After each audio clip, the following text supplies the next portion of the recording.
हम आगे बढ़ते हैं और अब क्योंकि हमारे शो में हम कॉर्पोरेट से बातचीत करते हैं, अब उसी पहलू की ओर हम रुक करेंगे बजट पर। कॉर्पोरेट के महारथी में आज हमारे साथ जुड़ रहा है टीम लीज डिजिटल का मैनेजमेंट, जो टीम लीज सर्विसेज की सब्सिडरी कंपनी है। और टीम लीज डिजिटल मौजूदा डिजिटल एज में कंपनियों की कारोबारी ज़रूरतों के मुताबिक स्पेशलाइज स्टाफिंग और सॉल्यूशंस भी देती है। IT, telecom, engineering, edtech, health take कंपनियां इसकी क्लाइंट लिस्ट में भी शामिल हैं। और आईटी समेत दूसरे इंडस्ट्रीज़ में नौकरियों को लेकर आखिर क्या ट्रेंड है, खासकर आईटी सेक्टर में रिकवरी से कितने नए मौके यहाँ पर बने हैं, तमाम पहलुओं पर हम बातचीत करेंगे। लेकिन उससे पहले कंपनी के सफ़र पर एक नज़र।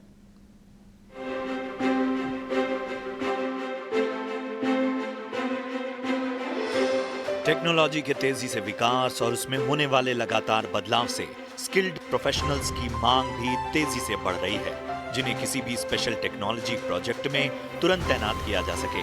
और फ्लेक्सी स्टाफिंग की इन्हीं जरूरतों को पूरा करने के लिए टीम लीज सर्विसेज जैसी कंपनियां सामने उभर कर आई हैं।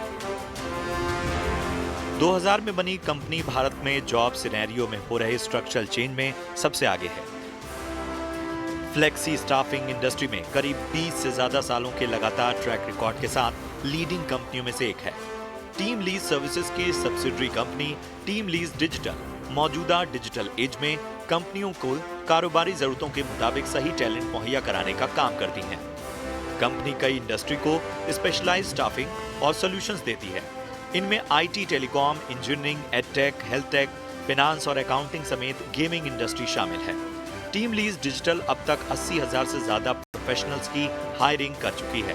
साथ ही देश की बड़ी कंपनियों में 10,000 से ज्यादा कंसल्टेंट दिए हैं।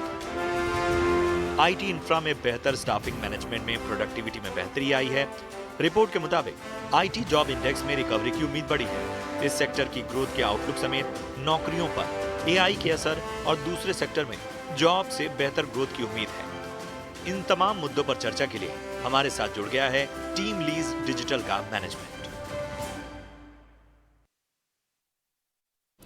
चलिए, हमारे साथ अब जुड़ गई हैं टीम लीज डिजिटल की सीईओ नीति शर्मा। नीति, आपका बहुत बहुत स्वागत है हमारी इस बेहद खास पेशकश में। तो चलिए, यहाँ पे पहले तो जॉब एनवायरनमेंट और क्या माहौल बन रहा है, उसी से हम शुरुआत करना चाहेंगे।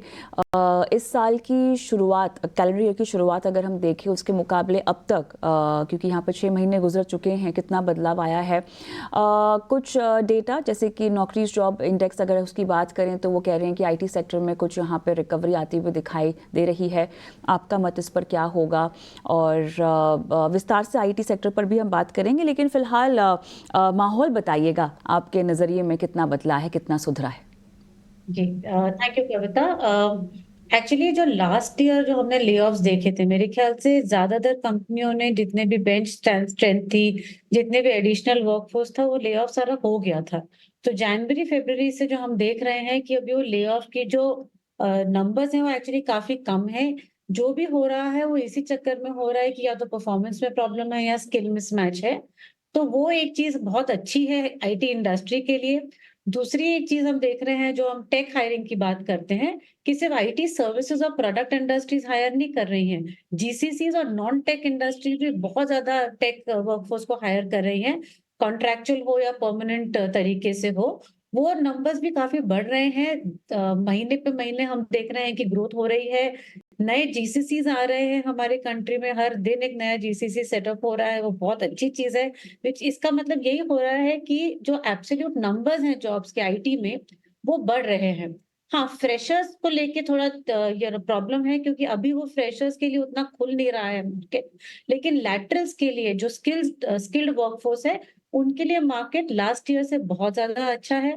कॉन्ट्रैक्चुअल वर्कफोर्स की अगर मैं बात करूं, तो पिछले साल इसी क्वार्टर में, Q1 जो हम बोल रहे हैं या फर्स्ट हाफ जो बोल रहे हैं साल का, और इस 2024 का अगर हम देखें, तो कम से कम 25 से 30% एक्चुअली कॉन्ट्रैक्चुअल वर्कफोर्स की हायरिंग ज्यादा बढ़ी है।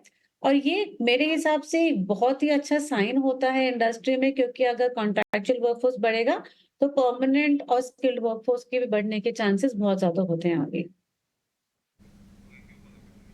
और चलिए, तो यहाँ पर क्लियरली जिस तरह से बॉटम आउट की बातें हमें सुनने में दिखाई दे रही थी नीति, उसके तो बिल्कुल विपरीत स्थिति आप बता रही हैं। हालांकि कुछ छोटे मोटे कंसर्न्स हैं, लेकिन हेडकाउंट पर एआई का इम्पैक्ट आपको कितना गहराता हुआ दिखाई दे रहा है? यहाँ पर अगर हम जीसीसीएस में हायरिंग की बात करें तो क्या यहाँ पर स्थिति सुधरी है, बढ़ी है हायरिंग? जी देखिए, एआई जो अभी हमारे देश में ही नहीं है, आई थिंक ग्लोबली जहाँ पे जो यूज हो रहा है, जो जॉब रिप्लेसमेंट की बात होती है, वो काफी लोग बोलते हैं कि नई टेक्नोलॉजी आई है कि हम नौकरी खो देंगे। अभी वो हमारे देश में स्थिति अभी तक इम्पैक्ट नहीं कर रही है। वो होगा 1-2 साल के बाद में भी हमें इम्पैक्ट दिखेगा। एआई अभी कहाँ यूज हो रहा है? एआई यूज हो रहा है प्रोडक्टिविटी एनहांसमेंट में। सो जो वैसे ही जेन एआई की जैसे अभी डील्स हैं, आप आईटी सर्विसेज की कंपनीज बोले, सभी कंपनीज के पास बहुत ज्यादा एआई और जेन एआई की डील्स आ रही हैं, तो उसके लिए भी स्किल्ड वर्कफोर्स की जरूरत होती है। तो ये नहीं है कि अगर एक एंट्री लेवल वर्कफोर्स की जॉब चली जा रही है, वो जॉब नहीं जा रही है in terms of numbers, but उसका स्किल सेट बदल रहा है। तो जो भी नौकरी ढूंढ रहा है आईटी इंडस्ट्री में या नौकरी रिटेन करना चाहता है आईटी इंडस्ट्री में as a technical workforce, I think वो इम्पोर्टेंट होता है कि हम स्किल्स अपने अपग्रेड करते रहें, हम रेलेवेंट रहें आज के रिक्वायरमेंट के लिए। तो आपका जो सवाल है कविता कि क्या एआई जॉब्स ले रहा है या जीसीसी में जॉब्स की नंबर्स कम हो रहे हैं, एब्सोल्यूट नंबर्स कम नहीं हो रहे हैं। जॉब के तरीके अलग हो रहे हैं, स्किल सेट की रिक्वायरमेंट अलग हो रही है एक्चुअली। और एआई अभी यूज हो रहा है लार्जली फॉर प्रोडक्टिविटी एनहांसमेंट सभी रोल्स में। आईटी डेवलपर्स के लिए एआई का जो रोल है बहुत अलग है। फंक्शनल जो लोग हैं उनके लिए जेन एआई का रिक्वायरमेंट है, वो बहुत ही अलग स्किल सेट है। तो नंबर्स कम नहीं हो रहे हैं, जॉब रिक्वायरमेंट और जॉब डिस्क्रिप्शन जैसे हम कहते हैं जेडी, वो एक्चुअली चेंज हो रहा है, और वो मेरे ख्याल से हर हफ्ते हर महीने चेंज हो रहा है। इसीलिए लेकिन हमें इसी के बहुत साथ साथ बिल्कुल जी बाकी सेगमेंट्स की भी हमें बात करनी होगी। समय थोड़ा सा कम है मेरे पास, तो जी मैन्युफैक्चरिंग को लेकर बताइएगा कि कितना ट्रैक्शन यहाँ पर एक्चुअली आता हुआ दिखाई दे रहा है ऑन ग्राउंड? तो एक्चुअली मैन्युफैक्चरिंग में बहुत ज्यादा इंक्रीज हो रहा है हायरिंग का।